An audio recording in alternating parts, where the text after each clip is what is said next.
আমার কাছে মনে হয় মেয়েদের টুকিটাকি সব ধরনের কাজকর্মই শিখে রাখা উচিত, কারণ সময়ের সাথে সাথে কিন্তু সব কাজকর্মই মেয়েদেরকে সাহায্য করে। আসলে মেয়েরা কিন্তু পরের উপর নির্ভরশীল থাকে সব সময়। আমার কাছে মনে হয় নিজে যদি কিছু করতে পারে তাহলে কিন্তু অনেক অনেক বেশি ভালো হয়। আসসালামু আলাইকুম, কেমন আছেন সবাই? সকাল সকাল তো চলে এসেছি হাঁস মুরগি ছাড়ার জন্য, এটা তো প্রতিদিনের ডিউটি। আসলে এই কাজটা না করলেই নয়, যেহেতু আমরা হাঁস মুরগি পালি, সকালবেলা তো খুলতেই হবে আর সন্ধ্যাবেলা লাগাতেই হবে, এটাই নিয়ম। তো এদিকে মেয়েকেও রেডি করিয়ে দিয়েছি স্কুলে যাওয়ার জন্য।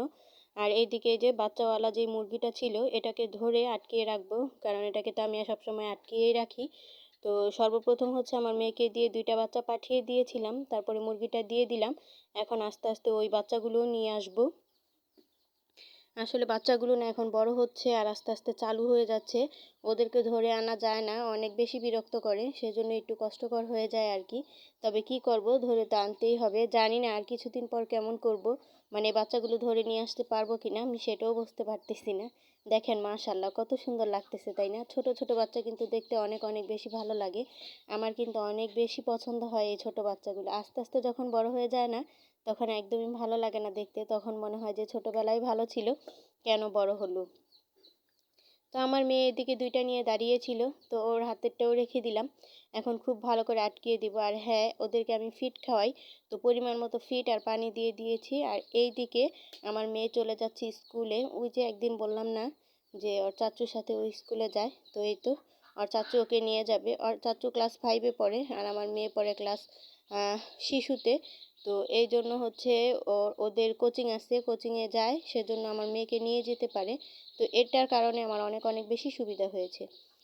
তো ঘরে এসে দেখি বিছানাটাও একদম এলোমেলো ছিল, তো বিছানাটাও খুব ভালো করে গুছিয়ে নিলাম।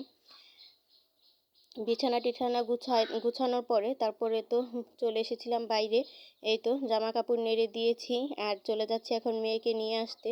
অনেকটা সময় লেট হয়ে গিয়েছে, জানি না মেয়ের ছুটি হয়ে গিয়েছে কিনা। যদিও ছুটি হয়ে যায় তাহলেও কোনো সমস্যা নেই, ওদিকে রেখে দিবে, মানে অফিস রুমে রেখে দেয়। আমি যাওয়ার পরে তারপরে ওকে আমাকে দিবে।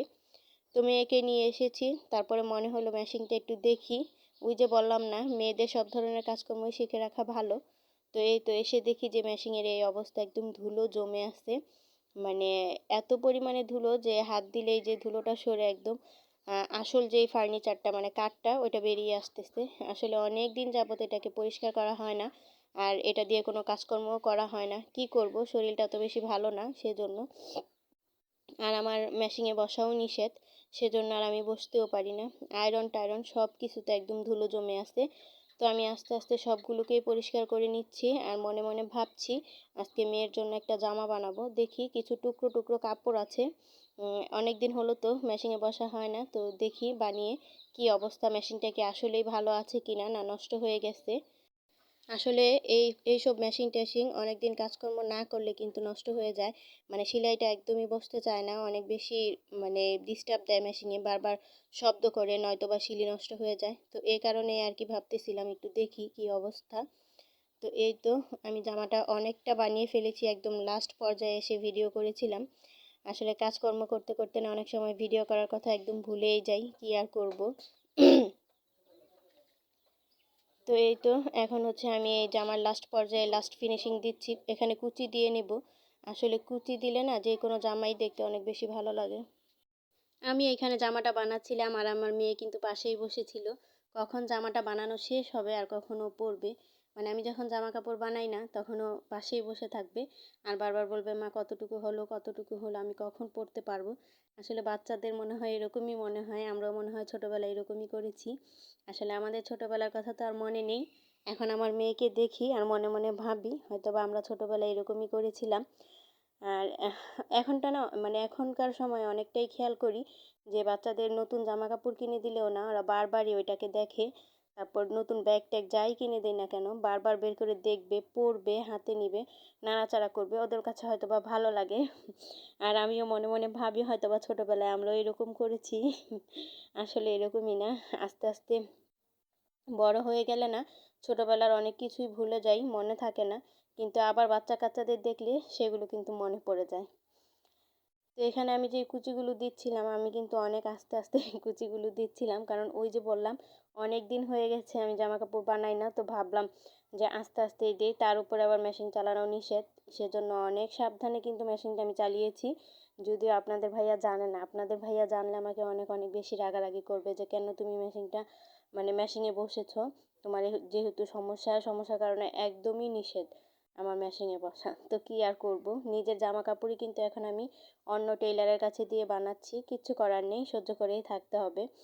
তো ওই যে কথায় আছে না যে নিজে জামা কাপড় বা যে কোনো কাজ আর কি নিজে পারলে অন্যেরটা পছন্দ হয় না, ঠিক সেরকম কিন্তু আমার ক্ষেত্রেও আমি কিন্তু অন্যকে দিয়ে বানাচ্ছি, ঠিক আছে অন্য টেইলারের কাছে বানাচ্ছি, কিন্তু একদমই পছন্দ হচ্ছে না। আপনাদের ভাইয়া বলতেছে কি আর করবা, কষ্ট করে পড়ো, তো আগামী বছর ইনশাল্লাহ নিজেই বানাতে পারবা।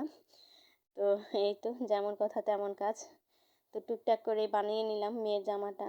আসলে এখন একটা চাপ সিলি দিয়ে নিব, এই চাপ সিলিটা দিলে সিলিটা অনেক বেশি মজবুত হয় আর দেখতে অনেক বেশি ভালো লাগে। আর নিজে বানালে না অনেক সুন্দর করে পছন্দ মতন ডিজাইন করে বানানো যায়, পছন্দ মতন সেলাই দেওয়া যায় ছোট বড় করে।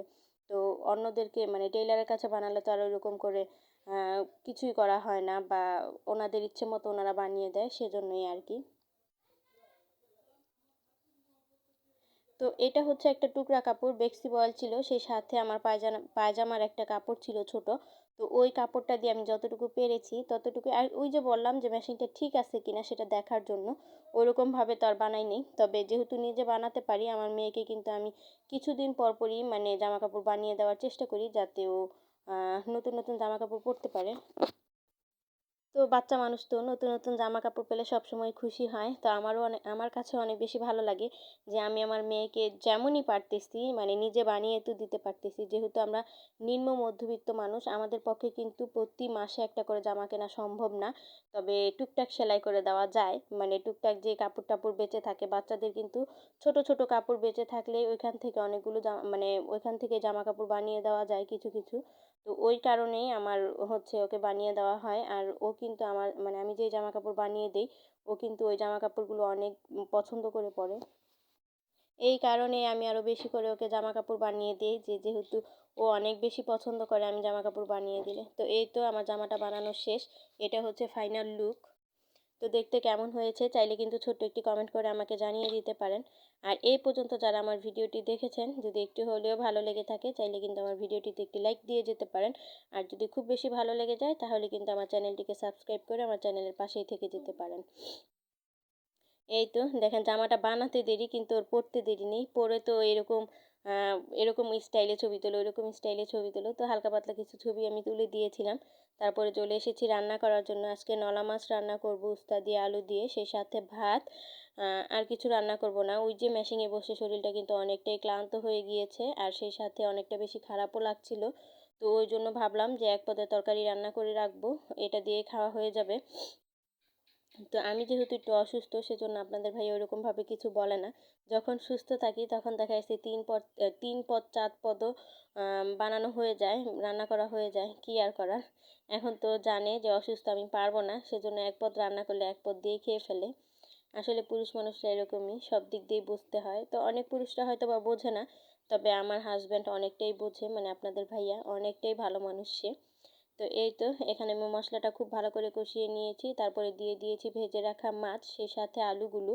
এখন খুব ভালো করে কষিয়ে নেব। কষানো শেষ পর্যায়ে এসে দিয়ে দিব উস্তা। তো উস্তা দিয়ে খুব ভালো করে একটু নেড়ে চেড়ে তারপরে দিয়ে দিব ঝোলের পানি। ঝোলের পানিটা দিয়ে পরিমাণ মতো ঝোল রেখে নামিয়ে নেব। আর আজকের তরকারিতে আমি ঝোলটা রাখবো না বললেই চলে, একদম আঠা আঠা করে পোড়া পোড়া লাগাবো নিচে। তো আজকের ভিডিওটা এখানেই শেষ করে দিব, দেখা হবে নতুন কোনো ভিডিওতে। ততক্ষণ সবাই ভালো থাকবেন, সুস্থ থাকবেন, আমাদের জন্য দোয়া করবেন। আল্লাহ হাফেজ, আসসালামু আলাইকুম।